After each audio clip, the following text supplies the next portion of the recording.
अवधूत चिंतन श्री गुरुदेव दत्त श्री स्वामी समर्थ.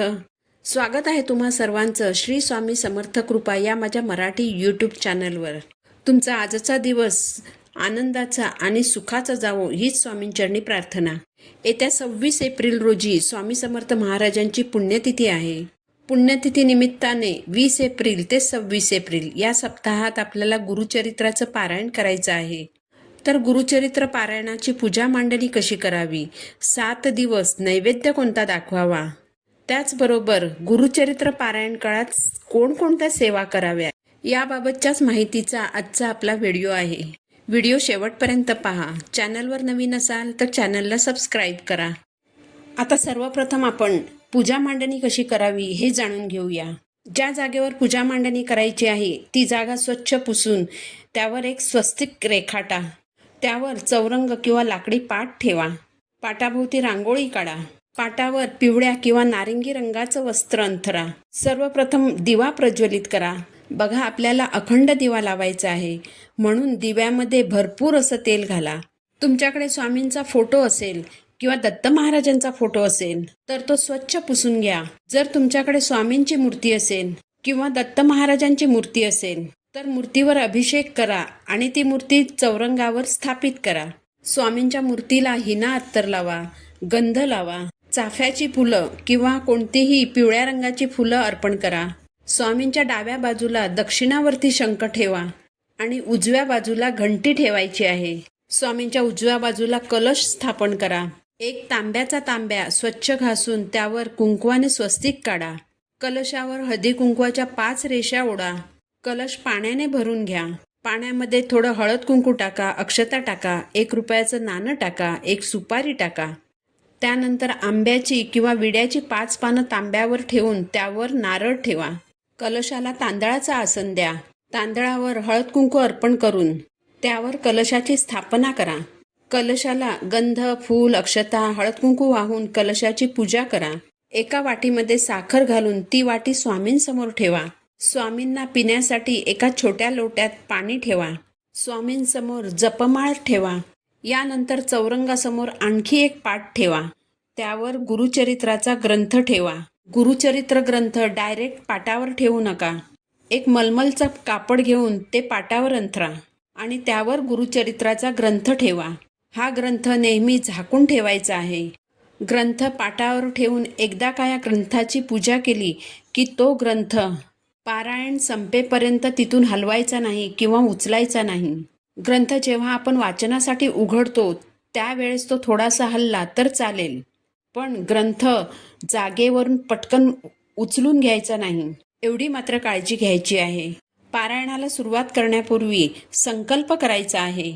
तुम्ही जर कोणतीही इच्छा मनात न धरता पारायण करणार असाल किंवा तुम्ही फक्त गुरूंसाठीच पारायण करणार असाल तरी सुद्धा संकल्प हा करायचाच आहे.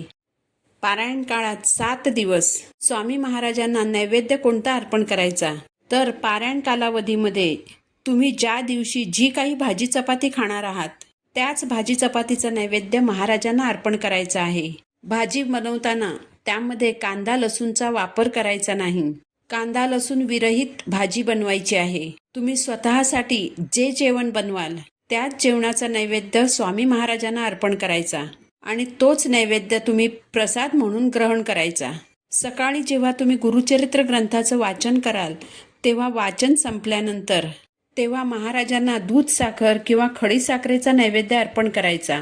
नैवेद्यावर तुळशीचं पान ठेवायचं. त्यानंतर आरती करायची. पारायण काळामध्ये तुम्ही दोन्ही वेळेस म्हणजे सकाळी आणि संध्याकाळी स्वामी महाराजांना नैवेद्य अर्पण करायचं आहे. आणि जर तुम्हाला शक्य झालं तर सकाळी आणि संध्याकाळी अशी दोन्ही वेळेस स्वामी महाराजांची आरती देखील करायची आहे. बघा, बरेच जण असे आहेत की त्यांना सकाळी उठून नोकरीसाठी बाहेर पडावं लागतं.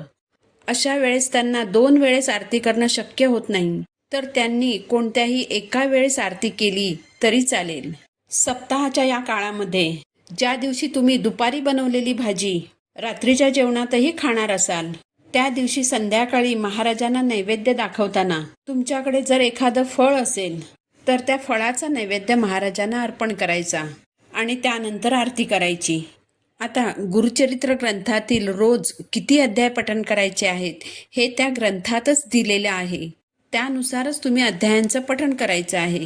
गुरुचरित्र पारायणाला सुरुवात करताना डायरेक्ट ग्रंथ उघडून अध्याय वाचनाला सुरुवात करायची नाही. एक वेळ स्वामी स्तवन वाचायचं आहे, एक वेळ अथर्व शीर्ष म्हणायचं आहे, एक माळ श्री स्वामी समर्थ या मंत्राचा जप करायचा आणि एक माळ गायत्री मंत्राचा जप करायचा आणि त्यानंतरच अध्यायांच्या वाचनाला सुरुवात करायची. या चारही सेवा आपल्याला रोज करायच्या आहेत. यासोबतच आपल्याला नित्यसेवा देखील सुरू ठेवायची आहे. रोज रात्री झोपण्यापूर्वी एक वेळ विष्णू सहस्रनामाचं पठण करायचं. विष्णू सहस्रनाम का वाचायचं? तर बघा, आपण जेव्हा गुरुचरित्राचं वाचन करत असतो तर वाचन करत असताना कधीकधी काही उच्चार हे आपल्याकडून नीट उच्चारले जात नाहीत.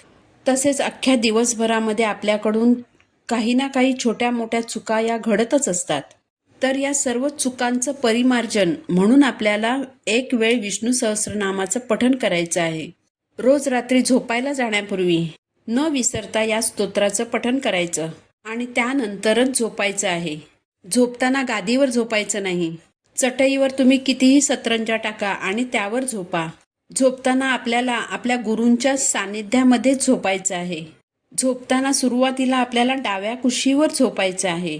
कारण आपण झोपल्यानंतर दत्त महाराज किंवा स्वामी महाराज आपल्याला स्वप्नात येऊन दर्शन देऊ शकतात किंवा ते जर आपल्याला काही संकेत देऊ इच्छित असतील, ते संकेत आपल्याला जाणवावेत यासाठी आपल्याला डाव्या कुशीवर झोपायचं आहे. झोपल्यानंतर एकदा का तुम्हाला झोप लागली की मग तुम्ही कोणत्याही कुशीवर वळलात तरी चालणार आहे, पण झोपताना मात्र डाव्या कुशीवरच झोपायचं. तर तुमचे मन स्वच्छ ठेवून, मन पवित्र ठेवून, चांगली कर्म करून तुम्हाला हे पारायण करायचं आहे. पारायण काळामध्ये कुणाला वाईट बोलू नका, कुणासाठी अपशब्द वापरू नका, कुणाला दुखवू नका, कुणाला वाईट बोलू नका. अशा तऱ्हेने तुम्ही पारायण केलं की त्याचं फळ हे तुम्हाला मिळणारच आहे.